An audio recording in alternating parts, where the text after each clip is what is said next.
right, everyone. Lord, it's been a while. So, at least for MCU movie, just got out of it. Mike got to see it yesterday. Yep. I was supposed to see it yesterday as well, but a family from mine from the other side of the country came in, and that came a little bit first. But we are here. We're ready to go. Mike, go ahead. Okay, so we're talking about Black Widow, the 24th film in the Marvel Cinematic Universe, set between the events of Captain America: Civil War and Avengers: Infinity War.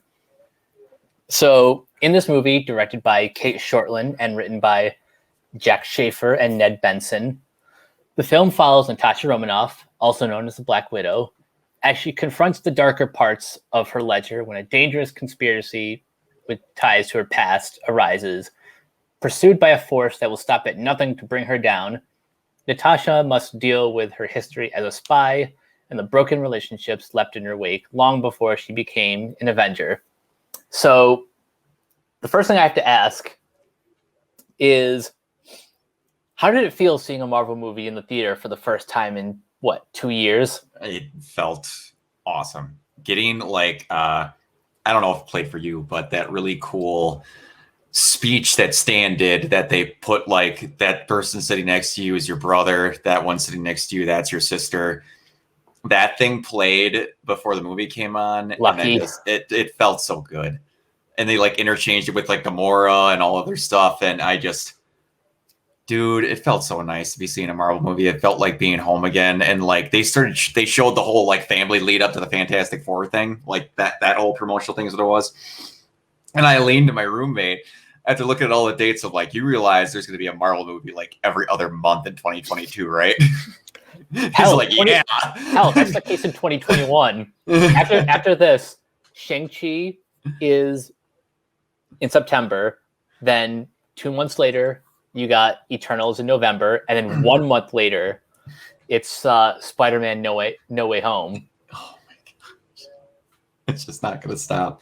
And then, don't worry, we'll get to the movie in a minute. And yes, we are talking all spoilers.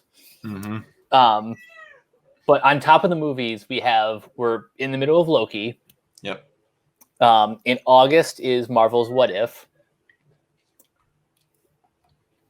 And then later in the year, we have Hawkeye and Miss Marvel. And I don't know when She-Hulk premieres. That'll probably be next year. They're still filming that, aren't they? Yeah. Yeah. But still, we went from nothing to now being inundated with stuff. It's going to be everywhere, and I'm so happy. All right, so let's get the obvious question out of the way. Do you think this movie should have happened well over a decade ago? Yeah, I honestly, at this point, I knew Scarlett could handle a movie on her own, and I wish she would have. I wish she would have got a trilogy. If we could have gotten this cast time warped back to have movies in the in-between. But it's this is so good. This movie, I sat with my friends, and the entire time, the movie I was expecting, and this is not a bad thing that we didn't get that. I expected this to be since they're examining the Red Room, and we got to hear all these things about the Red Room and indoctrination, that was going to be a lot more serious. They're going to be trudging through all these files of this horrible stuff that happened to these kids and all that. And we got some of that in that movie. I did not expect how damn funny this movie was going to be. This movie was hilarious. I think in terms of the balance between the humor and the serious stuff, because this movie does get pretty dark. Mm-hmm. It's in that Winter Soldier territory. Yeah, and the cuts as well. This had cuts normal Marvel movies don't do. When, even if there's going to be a big thing taking somebody out, there's generally a hint of it happening.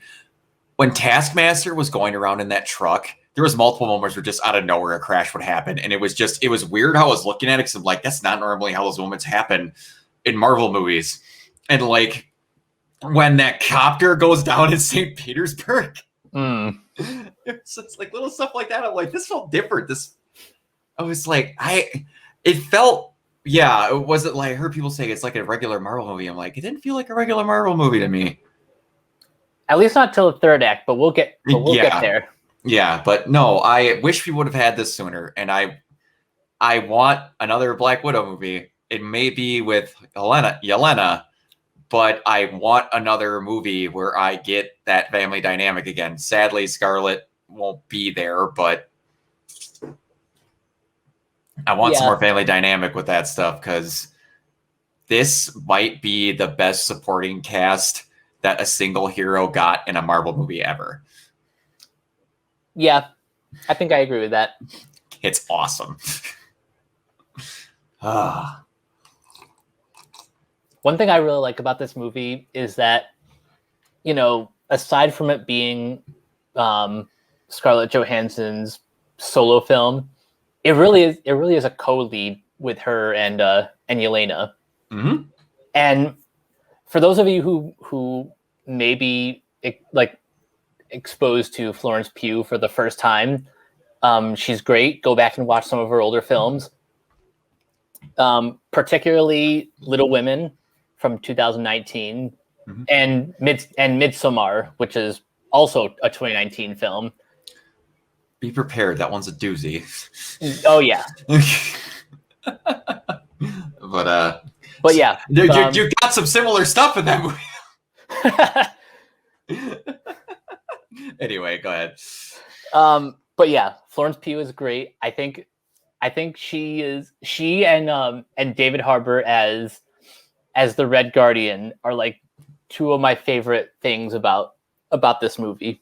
I have to ask you, because 9 times out of 10, when David Harbour is in a movie, he is some washed up or scraggly, overweight, just angry, older, kind of not giving a crap about his life kind of guy. This movie started and they showed Harbour with no beard, like the kempt hair and on the skinnier side. And I looked at him like, I have never seen him look like that in a movie or anything ever. It looked so weird. And for a hot second when he came on the screen, I'm like, oh, that's David Harbour. I think the last time I've seen him like, you know, that clean cut before was his minor bit in Suicide Squad. Oh wow. I forgot all about that. Right? I forgot all about that. It's such a minor role, but like this was like the same summer that Stranger Things debuted, so it stood out to me a little bit more. Yeah. Wow. That's blowing my mind. I forgot he was in Suicide Squad, but yeah. Anyway, him as the Red Guardian, it was just. I told my friends that they were sitting there talking to the movie, and they're like, he plays a stereotypical Russian. I'm like, yeah, but there's the difference when you do a stereotype. And they for the most part agree with me on this, because when you get a stereotype, you can either commit to it or just have it there for a couple of jokes, whatever, and then go away from it. Or you can go hard and just balls to the wall. This is what this is. And that's what they did. And it worked out better because like there was just no stopping the everything going on with it. Like when they're sitting there, they're just like going to town, Russian jail cell, playing freaking arm wrestling people while he's getting tattoos. He snaps that dude's forearm. I'm like, that was so good.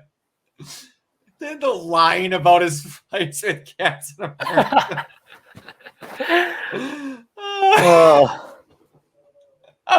Yes, this is what I need. They're getting these abstract characters that even if you're a big Marvel fan, you might not have heard of. I had no freaking idea who the Red Guardian was until this movie. I think I was like vaguely familiar with him.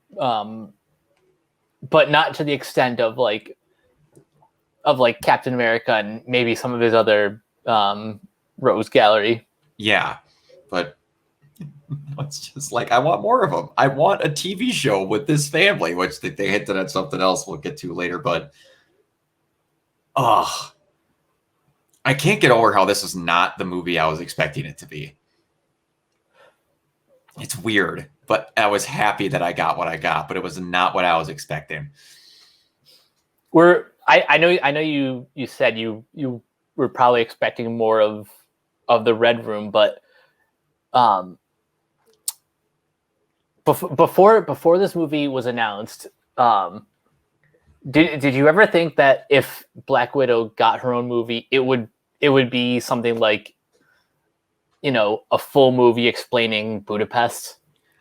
I kind of figured that, and I was like, okay, if she got a movie, it was going to end up being a Hawkeye and a Black Widow movie. It wasn't going to be just a Black Widow movie. And I knew there was no chance in hell Hawkeye was getting a movie, so I'm like, they'll just put them together.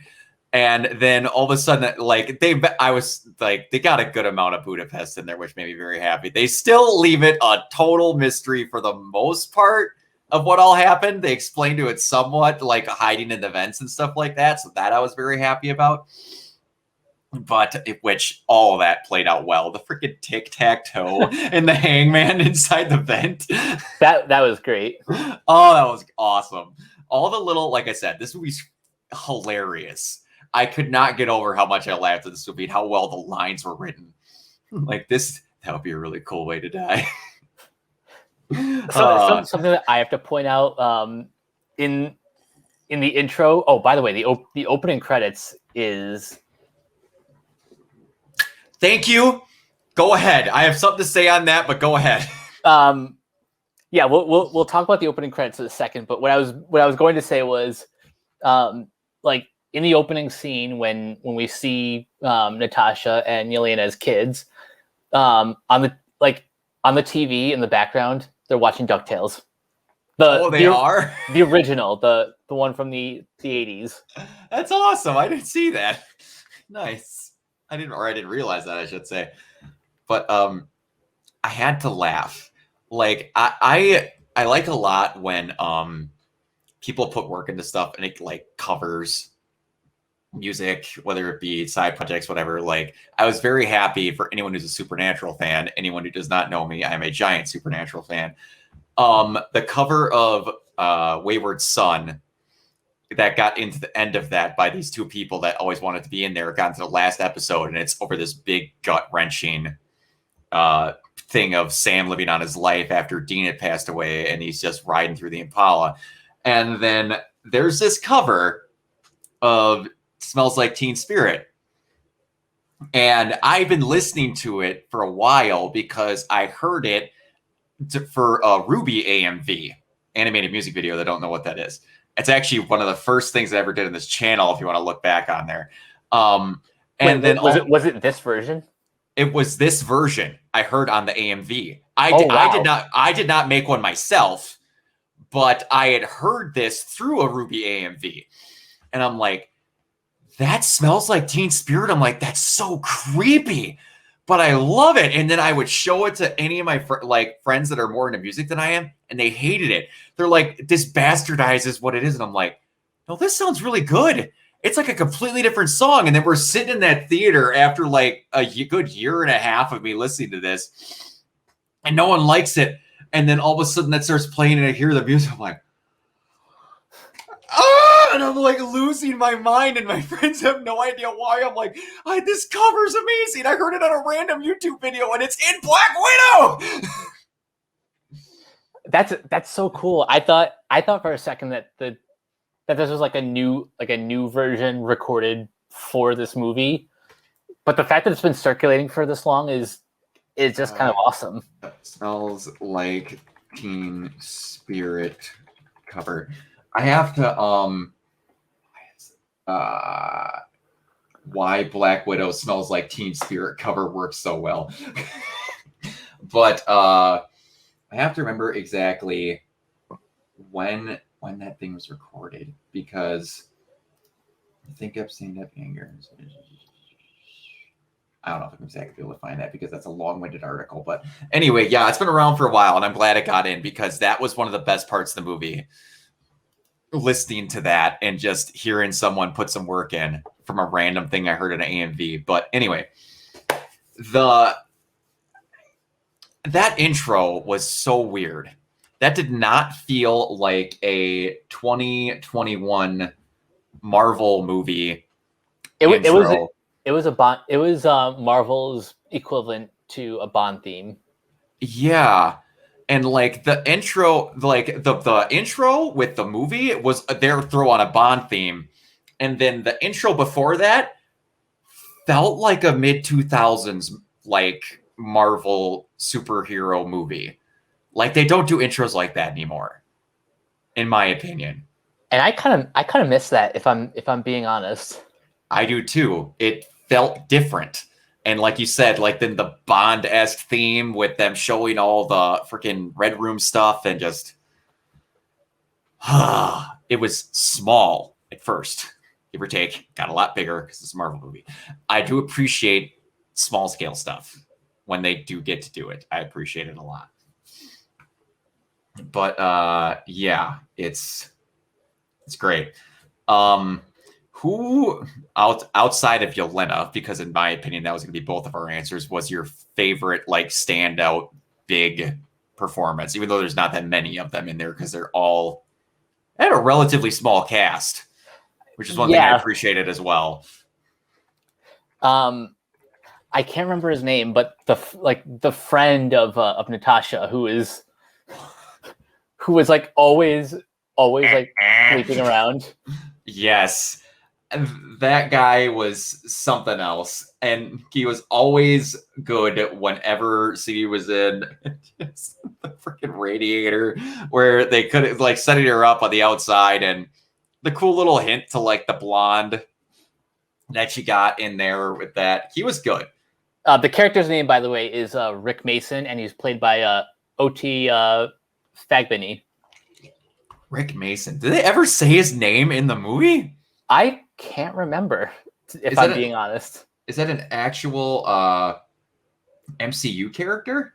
Yeah, he's a SHIELD agent. Oh, okay.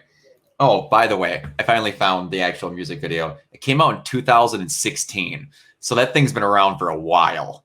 Oh, because that's at least when the AMV was made. I don't know how long it's been on, but anyway, I want to make sure that I found that. So it's, but yeah, make sure you put that in the description. This I will. Oh yeah, absolutely. It's awesome.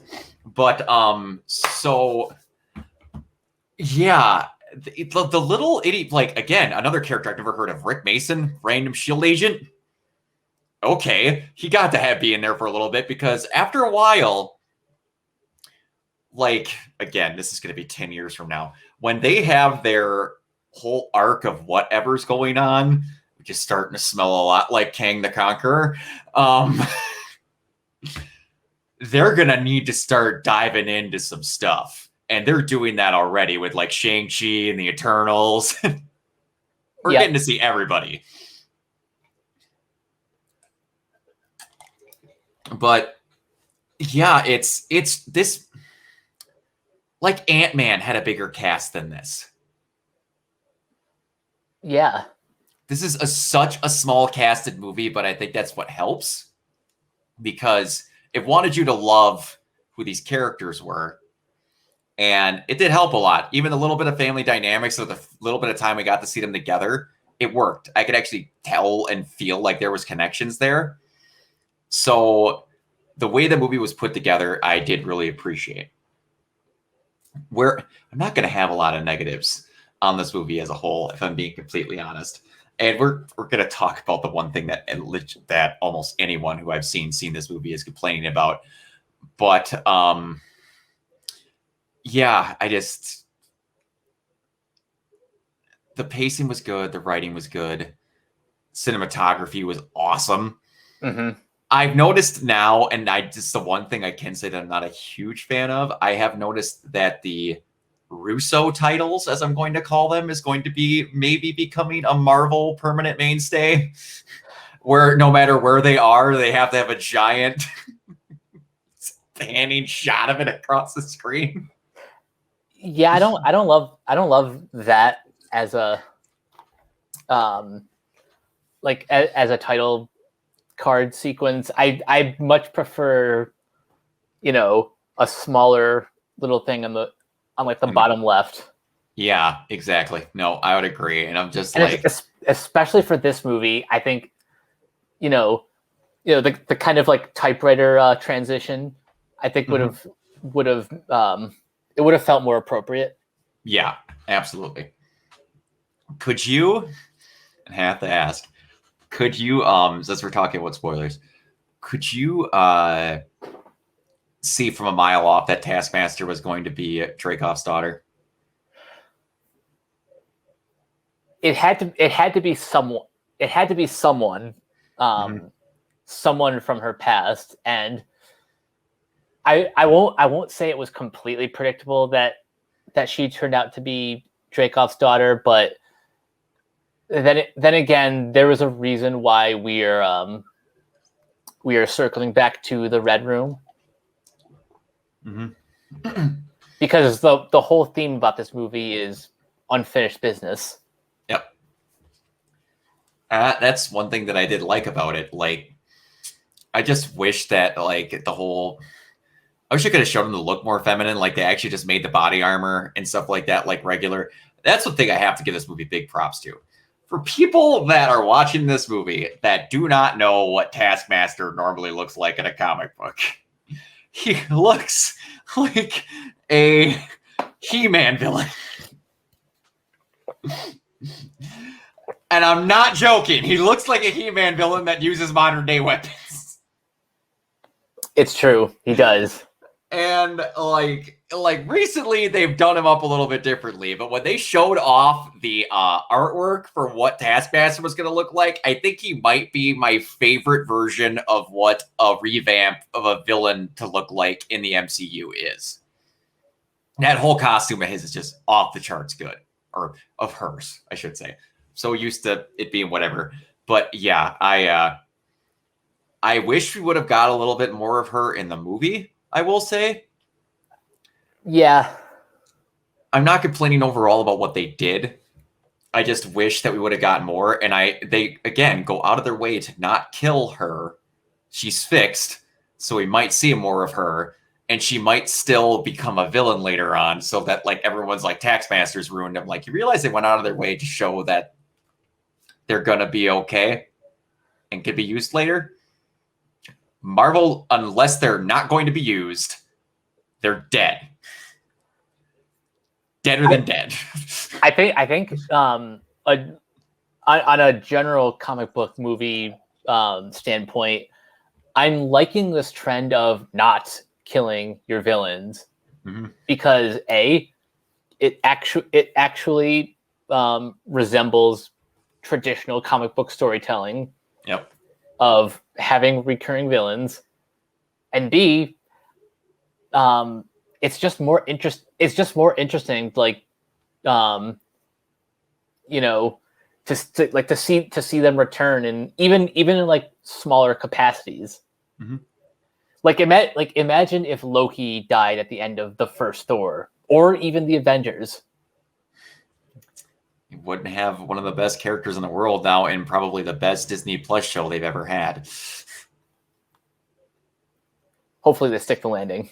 Hopefully. God, man, I'm hoping, because there's some setup going on there, but man, it's good. Because it's like, again, like we saw Ross in this one again, and like a couple of my friends hadn't seen the latest Shang-Chi trailer until this. And then all of a sudden I'm like, hey guys, they finally acknowledged the Edward Norton Hulk movie again, like outside of Ross. Because that's still the biggest thing, where everyone just flat out denies that movie exists, that it's an MCU movie. It is. And then they're just like, no, they just got Ross to be whatever. And then when freaking Abomination is in the trailer fighting Wong, I'm like, guys, that's Abomination. Yeah, he's right there. He's right there. And that's like another thing with not killing villains. You get to see Abomination in a random fight in like some mystical bar or like fight pit later on. Like, that's awesome. Also, isn't Tim Blake Nelson supposed to be in She-Hulk? I think so. I think. So just to recap, Thunderbolt Ross is Rossing around. We've got Abomination fighting Wong, and we could be seeing Leader. Could be, because that is the one dangling thread from that movie that just went the definition of nowhere. Like Yep. he was becoming the leader in the next 5 minutes in that scene, and then just, oh wait, Edward Norton went nuts. We're not going to talk about that Hulk movie for a bit. Oh wait, Universal won't let us do anything without a big cost. Just put him in all of the other movies. What do you mean you're not going to make any Hulk movies? Oh wait, when the dumb rule means we could just put Hulk in every movie that's not called Hulk and we don't need you to distribute it? Stupid on your part. Oh, gotta Universal. love movie politics. I gotta love it. I explain that to people. I'm just like, I don't get why we don't see Hulk films. Like, because movie distribution is stupid. And they're like, why see other ones? I'm like, because it's not called Hulk. It's just that simple. It's the dumbest loophole, but without it, we wouldn't have gotten the films that we gotten. Exactly. And Hulk is kind of like Superman in a way, to where it could be rather difficult to make a movie about them without a large contrivance preventing blank from just getting their hands on villain and just mangling them. Like, you have to write 2 hours of plot so that the things can fight each other for a half an hour at the end, when if they just knew they existed, they would just take care of them. Pretty much, yeah. It's like, that's my biggest problem with Superman films, are just like, even in the Snyder Cut, they made it even worse in the Snyder Cut, where, and this, no, by worse, I don't mean a bad thing, like I didn't enjoy it. There's a 5-minute period where they're discussing what to do while Superman is just practicing his right hook on the main villain. Like, he's just in the background, just decking him into the floor. But anyway, back to Black Widow. They also use a storytelling device in my opinion that is barely ever used in superhero movies, and it used to be used in a lot of movies a lot more when I was growing up, is the like 10-minute conversation that is flashed back to like 4 times. And it was done really well in this movie. The whole setup with the pheromone lock and Yelena getting the earpiece. Natasha, I just need to let you know that you don't have an earpiece. Why don't I have your earpiece? I was pouring my heart out, and it was you this whole time. Oh, I love Alexei. Oh, he's the best. And I'm talking to my friends. I'm like, man, they need to find a way to put Red Guardian in more movies because he was so good. But to your point about like the, like the flashing back dialogue, that is very much a a heist film trope. Yep. And it's so good to see that applied to an espionage film. Yeah, exactly. And done well. That was one of my favorite ones because it was a genuine, you weren't sure in certain situations. Like, I had no idea because you don't know where half these characters end up. So you couldn't predict exactly how it was going to end up. Like, outside of if people watch Captain America or Falcon and the Winter Soldier, some character made it out okay. But it's like, yeah, you didn't know where everyone were like, I didn't know what was going to happen with Melina. I was like, she could have ended up being someone that Black Widow had to kill in the end and then whatever, or that. So like, you didn't know she was going to have to be that. And like the freaking, the face masks or whatever. Yeah. And then I heard other people and this is the part where it's becoming just how long the MCU's been running, where they're just like, well, that's new. I'm like, no, it's not. It was featured prominently in the Winter Soldier. In the Winter Soldier, and they're like, it was. I'm like, yeah, by Natasha. And they're like, oh, that's right. I'm like, yeah. God, can you believe the Winter Soldier was 7 years ago? Don't tell me that. I just turned 30 this year, and I have to remember that these things have been coming out since I was in high school. Oh God, like, we're old. Yeah. I'm going to be watching these movies till I'm 50. And I love it. I love it. But yeah, just sincere moments the whole way through. It never tried to go over its balance of what it wanted, and just like she like they always had a clever way to get around something, which I appreciated. It was always like they had a plan and then they subverted it somehow. It reminded me a lot of Boondock Saints, if I'm being perfectly honest. Like they had a plan and it just never went course. Like he was hoping she would break her nose and all this stuff and all that, and then she's just like, nope, didn't sever the nerve, and then just boom, smashes her head on the desk. Oh, that was great. And that kind of like basically like a callback a little bit to Avengers and a touch, I guess, if you want to. The loudest I heard my one friend laugh was when she get down on the ground. Good call. She shoots that rocket up and it hits the debris and it kills that engine. Change of plan. I've decided to kill one of the main engines. We are going into a controlled crash.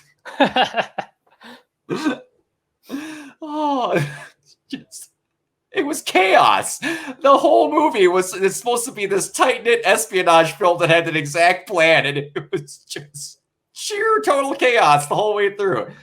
Also, I think Natasha, what we're going through in this movie, gets her ass beat.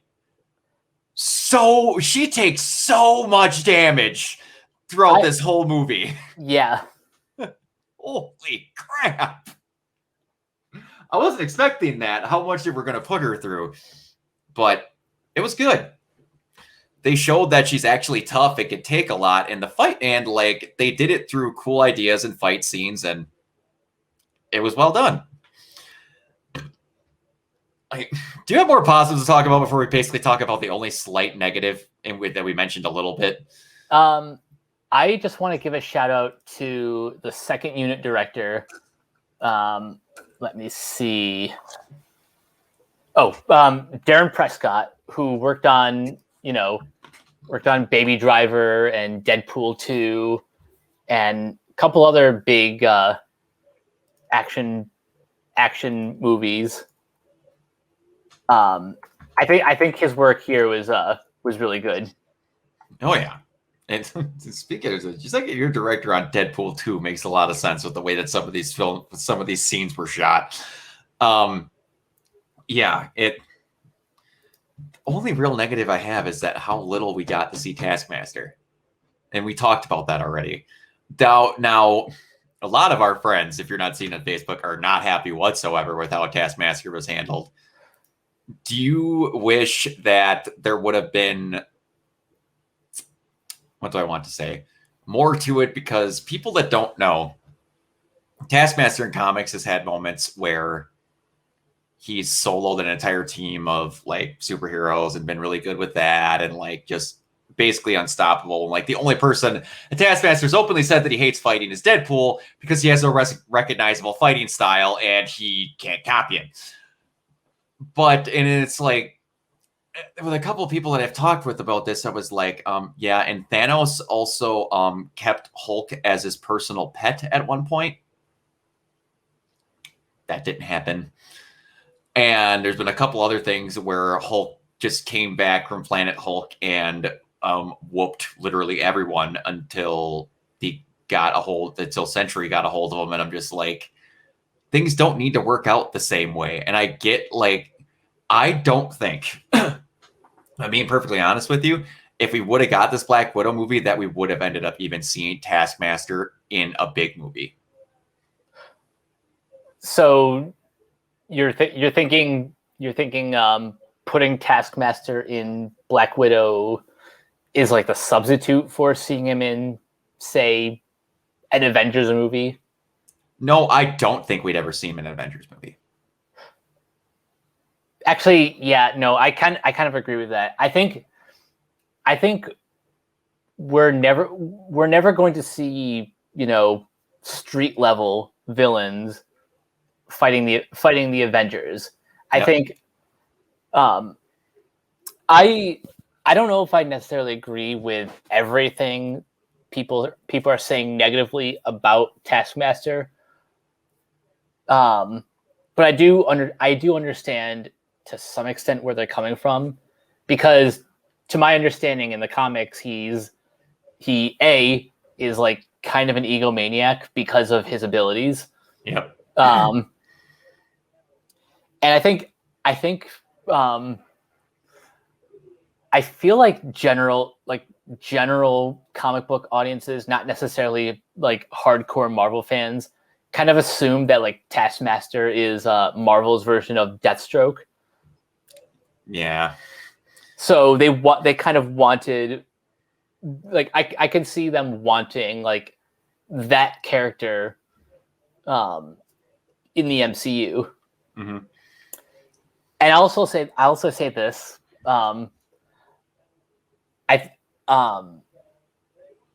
You could have had Taskmaster in this movie without connecting them to the Red Room, and this would have just been like, hell, in this version you could have made Taskmaster like kind of sort of anti-hero. Mm-hmm. Like this movie could have been just Natasha's on the run because mm-hmm. of the Sokovia Accords, and Ross is like, you can't do that. And then he sends Taskmaster to, mm-hmm. Pretty much retrieve her. Yep. That's kind of what I thought the movie was going to be, if I'm being perfectly honest, from the trailers. Yeah, like the whole Red Room angle, it adds a little bit more depth to the whole, tying up loose ends, no longer running from your past, all that stuff. Mm-hmm. But without it, if the movie was just like a conflict between her and Taskmaster, that would have been just as compelling.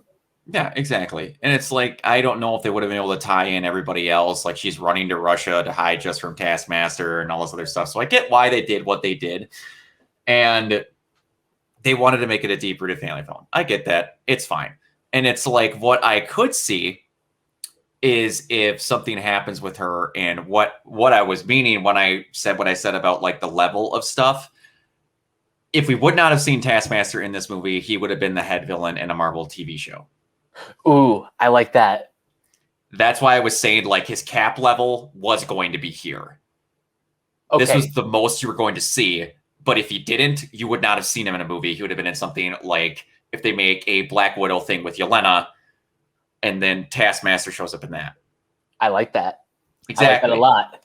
Exactly. So that's why people are like, he's not kicking the shit out of the Avengers. I'm like, because they're not. You get to the point in these movies where you're actually seeing these, and it doesn't look as good on screen as it does on paper. It doesn't make as much sense. It sometimes things don't translate well. And I had a feeling that like, oh, he knows how to do whatever. I'm like, cool. You could have someone shoot him from a distance. He doesn't photogenic realize how to get sniped in the head. And then there would have been something really stupid as a contrivance to take care of him.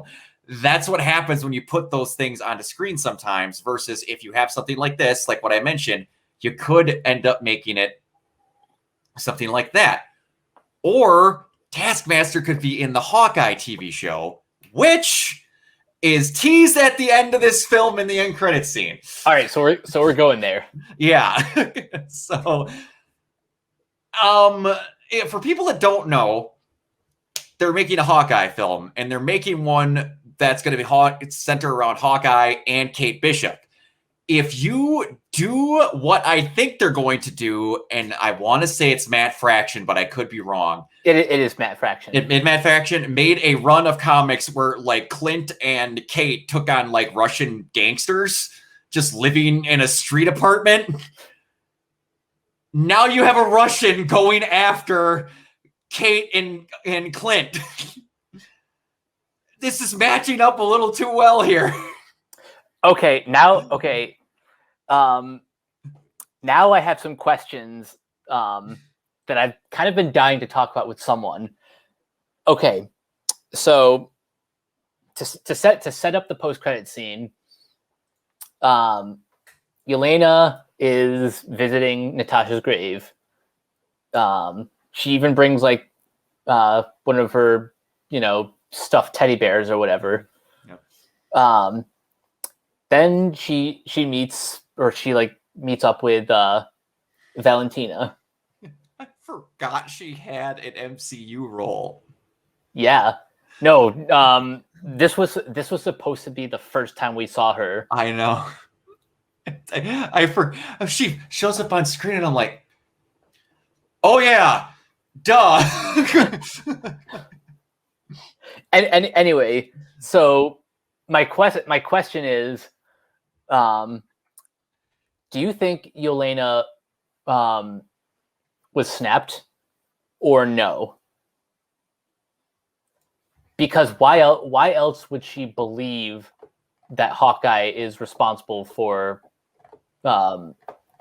Natasha's death, which isn't necessarily wrong, but it's not entirely accurate. Well, whether she snapped or not, in my opinion, she's not talking, or in my opinion, has open lines of communication with anyone in the Avengers. Fair enough. So outside of finding out that she died, which I don't know when that information would have went public, which would have been a good chunk of time, I would imagine, after Endgame, when everyone's back anyway. Yeah. So if she got snapped or not, which we probably won't find out until if someone mentions anything, if we find out at all, I don't think that would have hindered her finding out, because she probably had to do some digging to find out that we don't know the manner in which Natasha was even buried, because they don't even talk about it in Endgame. You only see Tony, and they obviously didn't bury a body, so that she just has a gravestone where now I'm thinking in my head. Okay, hold on here. Hold on. So only Natasha, and I don't think she ever told Yelena this, would subsequently know where Natasha's mom was buried under a tree with pink lilies. Okay. The Avengers wouldn't know that. Now, this might just be a scene in the movie that did whatever, but I'm thinking in my head now that maybe she didn't get a grave done by the Avengers, and Yelena made her one. I feel like that's the case, because where that grave was planted is too specific for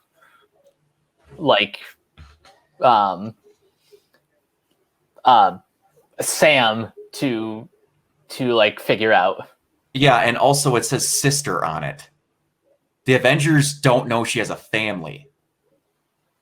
Yeah, so that had to be her. That had to be her. So yeah, she has no idea what happened. She probably just found out from Valentina that she died, and then Valentina went, "Hey, we want you to kill Clint because we're gonna lie to you and tell you that he was the one that killed Black Widow because you got told once that they have a history." So that's probably what that all's going to turn into. That's what I would think anyway.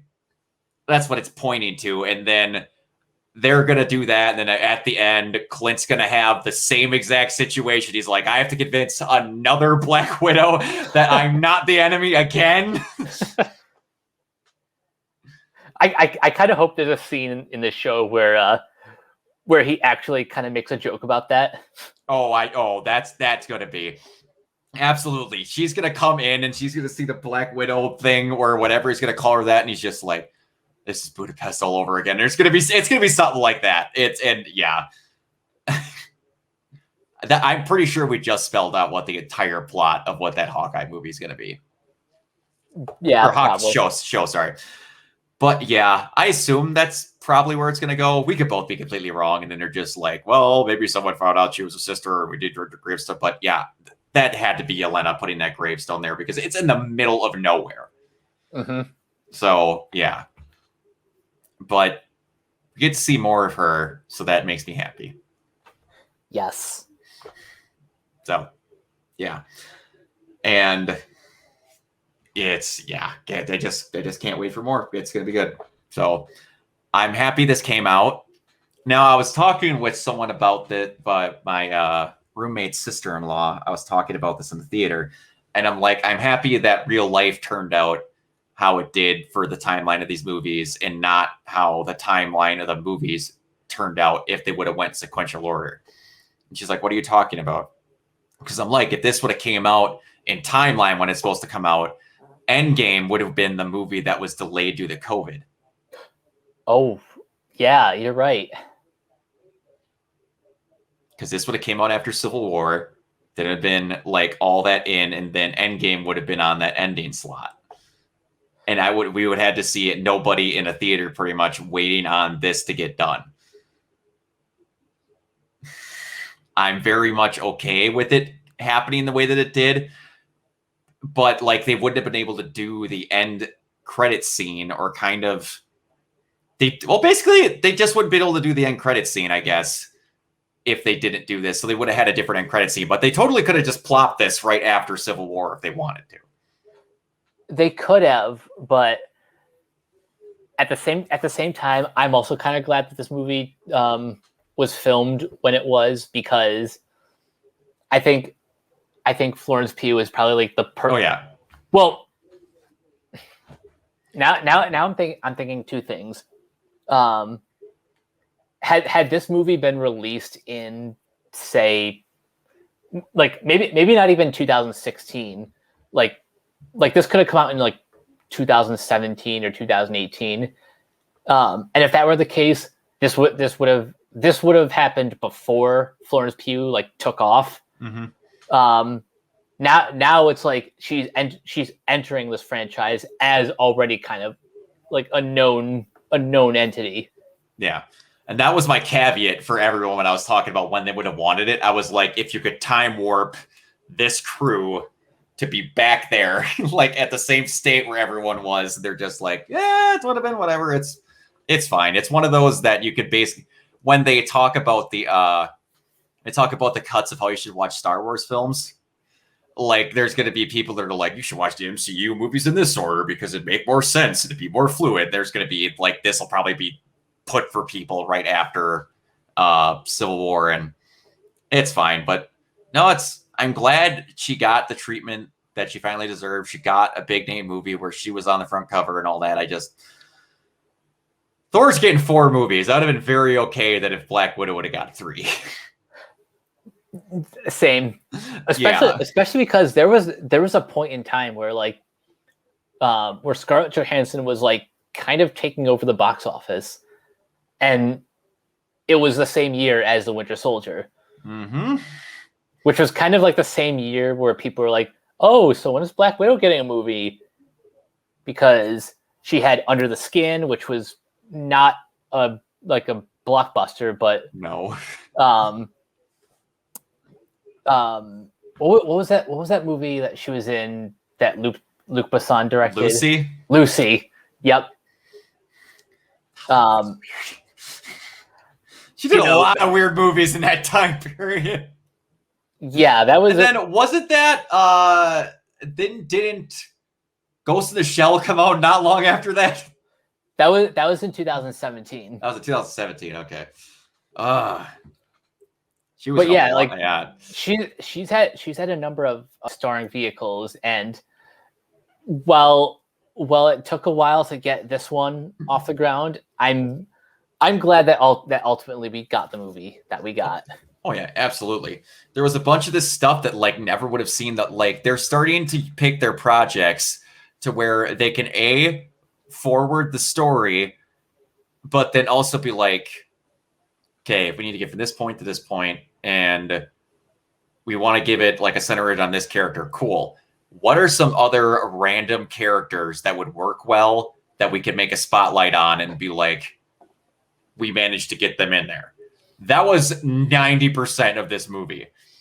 Like the plot chunk was Black Widow coming back to take out the Red Room, and then the rest of it was reference this, and it was done really well though. Mm-hmm. Yeah, it wasn't like we're getting to the point of where the Thanos copter was in Loki. I am still getting over that. We got Thanos copter and Throg. Yeah. just I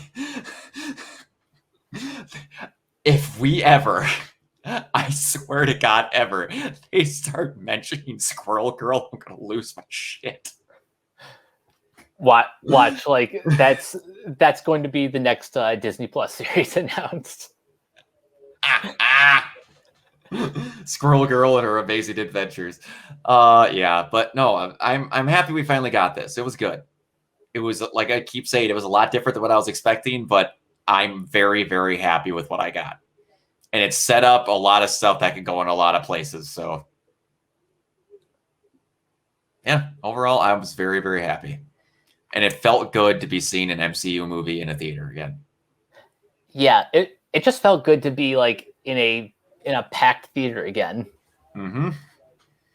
And it's doing good from what I can tell. They said it made like $13 million domestically on a Thursday right now. Yep.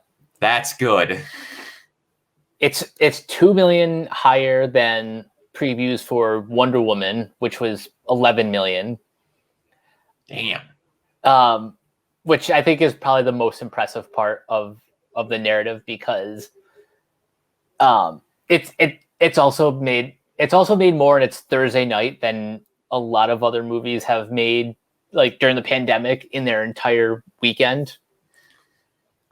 Yeah, they said that if it does as well as some people are projecting, that it might overtake Fast 9, which, man, I hope so. Because I'm telling you, with the amount of Dom in my Facebook timeline, I'm beyond sick of Fast and Furious. That's just me. I live in a town where Fast and Furious is everywhere, and every kid wishes they were Dom Toretto, but it's fine. I would like to see this thing do good. I want to see the world get back to normal, and it's getting there slowly, touch by touch. So, yeah. We got a lot of good stuff coming. Oh, I cannot wait. I cannot wait. And every time I keep saying it, it's just like there is that carrot at the end of the stick that I'm waiting on for them to start dropping stuff to, and it's that Fantastic Four film.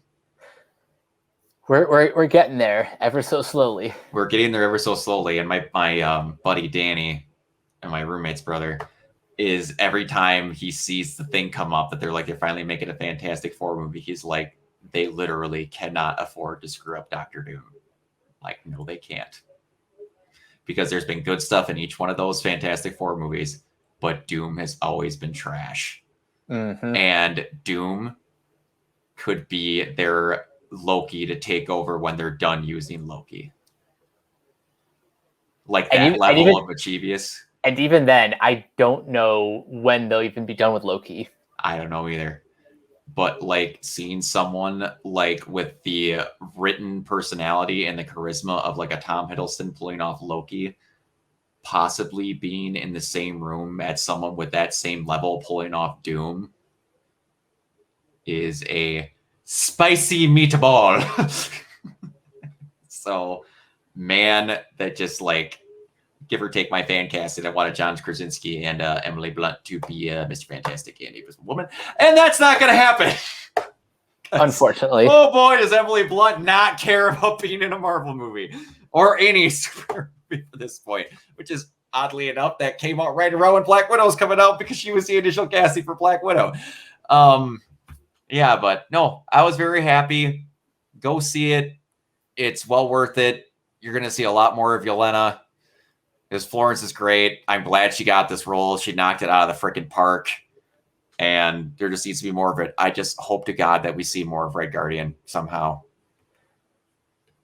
I don't know how, but I hope. Yeah, if there were two things I want to come from this movie, some sort of Red Guardian series, or just like sprinkle him in as many MCU movies or shows as possible. And also, just if you're going to turn Black Widow into like a film trilogy, then Florence Pugh can headline like anything. Oh yeah, I would gladly see another Black Widow movie if Florence was at the top of it. Absolutely. Like, she could carry the next two. if she's going to end up being like an actual, like they're going to anthology the character and have her continue being Black Widow, I'd be very, very okay with that. I think that is the plan, because why else do you get an actress as young as Florence to basically carry the mantle? Yeah, they got a freaking megastar waiting to go with her, so they need to just, and they will be, because I think they realize how much people love her in this role and how well she was handled. So yeah, they got a good spot going there. But yeah, I think me and Mike can both agree we had a great time. It's great to have the MCU back again, and yeah, let's go see it. That's all I really got to say. It's awesome. Everyone was casted well. It was done great. In the end, the main guy, Draco, was kind of Dracoff. Am I saying it wrong? Is it Dracoff? Yeah, Dracoff. Dracoff was kind of bleh, but you were more behind the organization versus the guy who did it, kind of thing. Yeah, he was really just the face for the organization. Yeah, exactly. So it is what it is. But yeah, I had a good time. And I assume you don't really. I don't know if you have any final thoughts on. My final thoughts is just go see the movie. If it's playing in the theater near you and you feel comfortable going, then see it in the theater. If not, you have the option to watch it on Disney Plus with the premium access. But honestly, I would just make the effort and see this in a theater. Oh yeah, absolutely. Yeah, go see it in theater. It's well worth it. It's awesome. But yeah, me and Mike, you just keep going about how much we like the movie. So we're gonna get on out of here. Mike, where can everybody find you? So you guys can find me on Twitter at CaptainK42. Check out my quick thoughts on letterboxd.com/CoachK42. Find me in all the various Facebook groups just at my name. You can check out Renegade Pop Culture on Facebook and Twitter at Ren Pop Culture. You can also rate us on Podchaser. Listen to all of our podcasts on Anchor, Spotify, Apple Podcasts, wherever you listen. And last but not least, everything can be found at renegadepopculture.com. Need an escape? So do we. Yes, and you can find me everywhere at Organoid Zero, streaming on the Renegade Pop Culture podcast, and kind of all over. I do a lot of random stuff. I might go back to making some random Ruby content again. I don't know. I have some crack joke videos that I had saved up that I might finally unearth out of an old hard drive that I rescued. So we'll see. But until next time, we'll see you guys and catch you later. Peace.